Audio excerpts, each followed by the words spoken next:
Bismillahirrahmanirrahim. Assalamualaikum warahmatullahi wabarakatuh. Alhamdulillahirrahmanirrahim. Wabihi nasta'in ala umuri dunya waddin. Wassalatu wassalamu ala asyrafil anbiya'i wal mursalin wa ala alihi wa sahbihi wasallam. Alhamdulillah, pertama-tama dan yang paling utama adalah kita panjatkan puji syukur kehadirat Allah Subhanahu wa taala. Salawat beserta salamnya semoga tetap tercurah limpahkan kepada baginda alam, yakni Habibana wa Nabiyana Muhammad sallallahu alaihi wasallam. Alhamdulillah, pada kesempatan kali ini saya akan membawakan salah satu materi pendidikan agama Islam untuk memenuhi tugas evaluasi akhir semester, yaitu dengan judul Ahamiyatus Syahadatain atau pentingnya dua kalimat syahadat. Adapun telah kita ketahui, kalimat syahadat yaitu terdiri dari asyhadu an la ilaha illallah dan juga wa asyhadu anna muhammadar rasulullah. Dua kalimat ini sangat sakral, yaitu karena merupakan kalimat yang menjadi salah satu ritual masuknya seseorang yang apabila non-muslim untuk masuk ke dalam agama Islam. Nah, apa pentingnya atau mengapa sangat penting dua kalimat syahadat ini? Ada beberapa alasan atau beberapa poin yang akan saya jelaskan ke depan. Nah, yang pertama, madkhulun ilal Islam atau pintu gerbang masuk ke dalam agama Islam. Syahadatain adalah pilar Islam yang pertama. Oleh karena itu, syarat utama bagi seorang non-muslim apabila ingin masuk ke dalam agama Islam adalah mengucapkan dua kalimat syahadat atau syahadatain. Nah, maksudnya bukan sekedar mengucapkannya, namun di dalam hati juga mengakui atau berikrar bahwa tidak ada Tuhan yang berhak diibadahi kecuali Allah Subhanahu wa taala, dan juga mengakui bahwa Nabi Muhammad sallallahu alaihi wasallam adalah utusannya yang diberi amanah untuk menyampaikan risalah kepada seluruh umat manusia. Nah, sebagaimana Rasulullah sallallahu alaihi wasallam bersabda dalam salah satu hadis yang diriwayatkan oleh Bukhari, yaitu qala Rasulullah sallallahu alaihi wasallam, bunyal Islamu ala khamsin, syahadati an la ilaha illallah wa anna muhammadar rasulullah wa iqamis salah wa ita'iz zakah wal hajj wa shaum ramadan. Rasulullah sallallahu alaihi wasallam bersabda, Islam dibangun di atas 5 pilar, yaitu syahadat la ilaha illallah dan Muhammad Rasulullah, kemudian menegakkan sholat, membayar zakat, haji bagi yang mampu, dan puasa di bulan Ramadan. Hadis riwayat Bukhari nomor 8. Nah, mengapa mengucapkan dua kalimat syahadat sangat penting bagi seorang muslim yang akan masuk Islam? Perlu dipahami bahwa untuk menjadi seorang muslim, seseorang manusia harus benar-benar menjaga keimanannya agar sesuai dengan tuntunan fitrah yang telah ditetapkan oleh Allah Subhanahu wa taala, yaitu mengimani rububiyahnya, mengakui Allah taala sebagai Tuhan, sebagai Rabb yang menciptakan, memiliki, memberi rezeki dan mengatur segala urusan. Nah, konsekuensi dari pengakuan terhadap al-rububiyah ini adalah pengakuan terhadap al-uluhiyah Allah Ta'ala. Nah, jadi mengimani rububiyah itu mengakui rububiyah.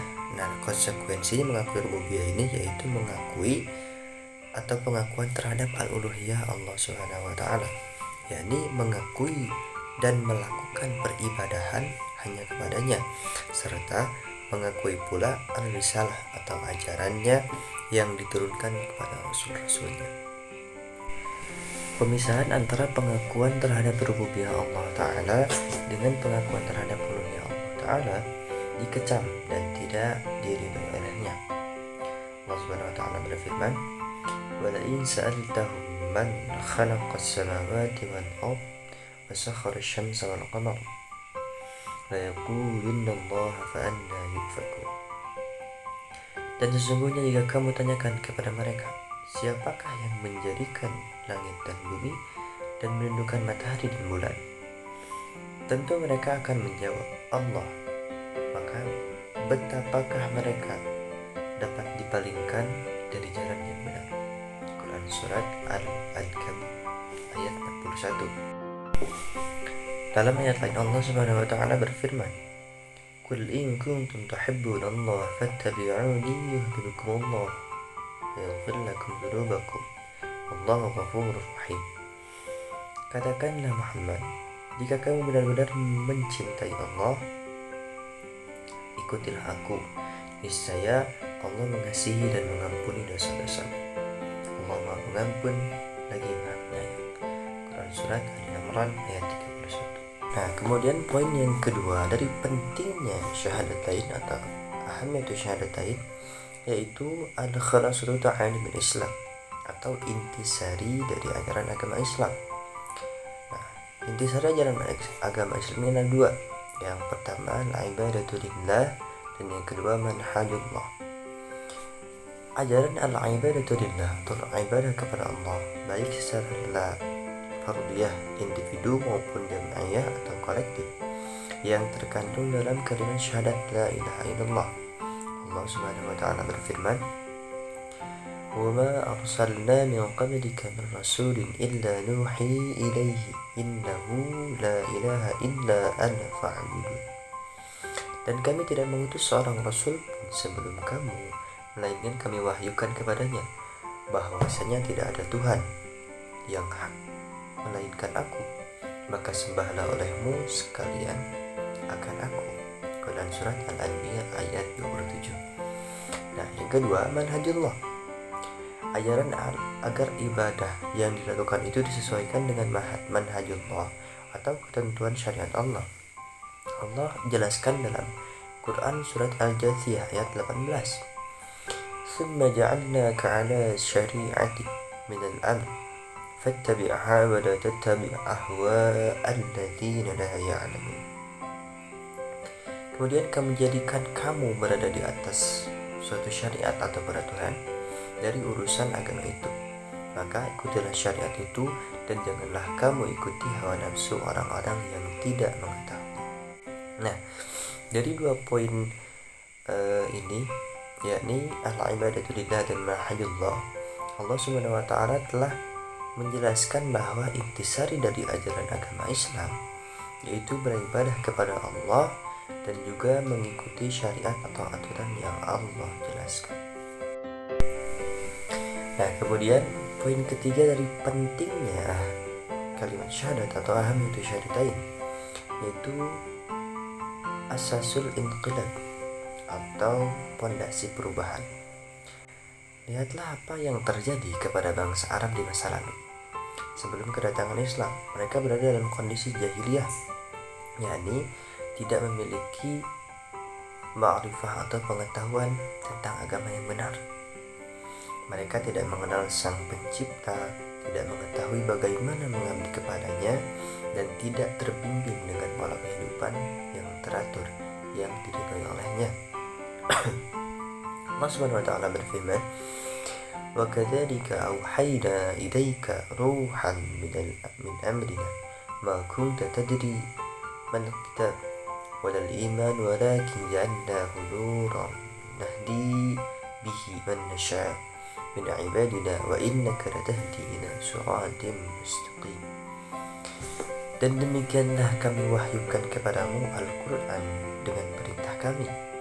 Sebelumnya kamu tidaklah mengetahui apakah Alkitab atau Al-Quran dan tidak pula mengetahui apakah iman itu.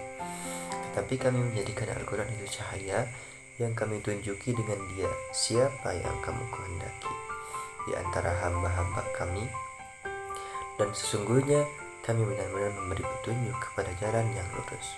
Quran Surat Asy-Syu'ara ayat 52. Nah, dari ayat tersebut Allah Subhanahu wa taala menjabarkan bahwa adanya agama agama Islam atau datangnya agama Islam sebagai pondasi perubahan untuk umat manusia. Contohnya seperti umat Arab sebelumnya, di mana kondisi tersebut adalah kondisi jahiliyah. Mereka tidak mengenal Sang Pencipta, tidak mengetahui siapa yang menciptakan kita dan dari mana kita berasal, dan siapa yang harus kita benar-benar sembah, dan siapa yang benar-benar memiliki dan menguasai alam semesta ini. Dengan kebesarannya Allah Subhanahu wa Ta'ala datangkan agama Islam yang sebelumnya contohnya menyembah berhala, ada juga yang menyembah roti, dan kesesatan-kesesatan yang lainnya, yang mana itulah yang menjadikan kondisi sebelum agama Islam adalah kondisi jahiliyah, dan adanya agama Islam sebagai pondasi perubahan untuk umat manusia. Berawal dari kesadaran terhadap makna syahadatain, bangsa Arab kemudian berubah menjadi bangsa yang mulia, menjadi khairu ummah. Mereka menjadi pribadi-pribadi yang sadar akan eksistensi dirinya sendiri sebagai hamba Allah Subhanahu wa Ta'ala yang mengemban misi agung dalam kehidupannya. Allah Subhanahu wa Ta'ala berfirman, kuntum khaira ummatin ukhrijat lin-nasi ta'muruna bil ma'ruf wa tanhauna 'anil munkar wa tu'minuna billah. Kami adalah umat yang terbaik yang dilahirkan untuk manusia, menyuruh kepada yang ma'ruf dan mencegah dari yang munkar, dan beriman kepada Allah Subhanahu wa Ta'ala. Quran surat Ali Imran ayat 110. Mereka menjadi pemegang kendali peradaban karena spirit la ilaha illallah Muhammadur Rasulullah senantiasa berkobar dalam dada-dada mereka. Mereka menyuruh seluruh umat manusia agar menghambakan diri kepada Allah Ta'ala dan menjalankan syariatnya seperti diajarkan oleh Rasulullah Muhammad SAW. Nah, dengan datangnya agama Islam, kita dapat ketahui, atau kita semuanya mengetahui, sekarang bangsa Arab menjadi tuan rumah agama Islam, karena memang disitulah tempat pusatnya agama Islam, yaitu adanya Ka'bah, di mana orang-orang dari luar Arab menjalankan ibadah haji atau rukun Islam yang kelima yang hanya bisa dilaksanakan di kota Arab. Kemudian yang poin yang keempat dari ahamiyatus syahadatain, yaitu haqiqatu da'wat Rasuli sallallahu alaihi wasallam, atau hakikat dakwah Rasulullah sallallahu alaihi wasallam. Allah Subhanahu wa Ta'ala berfirman, Qul ya ayyuhan nasu inni rasulullah ilaikum jami'an alladzi lahu mulku samawati wal ard la ilaha illa huwa yuhyi wa yumiitu fa aminu billah wa rasulih an-nabiyyil ummi alladzi yu'minu billahi wa kalimatihi wa tabi'uhu la'allakum tahtadun. Hai manusia, sesungguhnya aku adalah utusan Allah kepada semua, yaitu Allah yang mempunyai kerajaan langit dan bumi.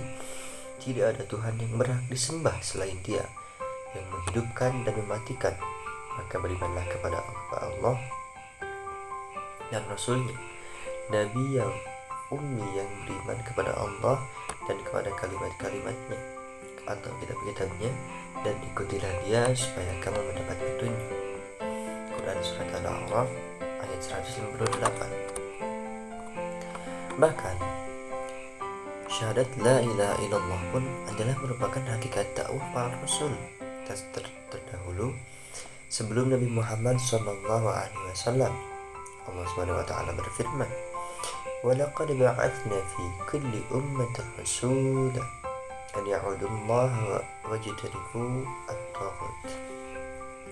Dan sesungguhnya kami telah mengutus Rasul pada tiap umat untuk menyerukan, sembahlah Allah saja dan jauhilah taghut itu. Quran surat An-Nahl ayat 36. Nah, dari kedua ayat tersebut Allah Subhanahu wa Ta'ala telah menjelaskan bagaimana datangnya agama Islam sebagai risalah dakwah para rasul yang diutusnya, yaitu dengan adanya agama Islam, semua rasul yang diutus oleh Allah